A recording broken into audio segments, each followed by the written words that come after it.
I just finished testifying in front of the House Oversight Committee. I did it for two reasons. First, I love my country, including our Constitution. And America was built on the idea that no person is above the law, even presidents, especially presidents, and that we should all live under the same set of rules. This kind of democracy requires every person to play their part. And I hope that by being there today, we can bring ourselves just a little further away from the brink and back to being a country where we can disagree civilly and we can search for truth and justice, and that it outweighs the partisan urge to score points and create spectacle.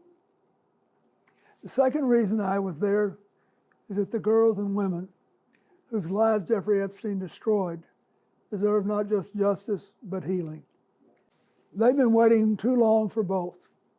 Though my brief acquaintance with Epstein ended years before his crimes came to light, and though I never witnessed during our limited interactions any indication with what was truly going on, I offered the little I do know in the hopes that it would help prevent anything like this from ever happening again.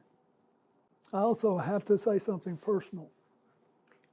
Republicans made Hillary testify yesterday, and she had nothing to do with Jeffrey Epstein, nothing. She has no memory of ever even meeting him. She neither traveled with him nor visited any of his properties. So whether 10 people or 10,000 people were subpoenaed, including her, was simply not right.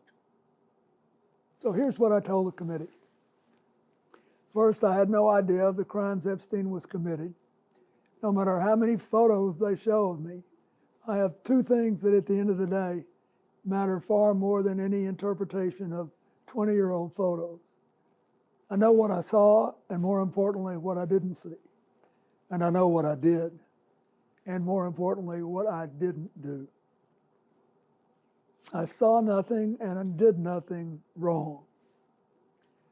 As someone who grew up in a home with domestic violence, not only would I not have flown on his plane if I had any inkling of what he was doing, I would have turned him in myself and led the call for justice for his crimes, not the sweetheart deal that he got. But even with 20/20 hindsight, I saw nothing that ever gave me real pause. We're only here today because Epstein hid it from everyone so well for so long. And by the time it came to light with his 2008 guilty plea, I had long stopped associating with him. When the video of my testimony today is released, I hope it will motivate everyone to go in front of Congress to say what they know. I hope it will motivate the Justice Department to finally release all the files and to ensure that this never happens again. The survivors deserve that.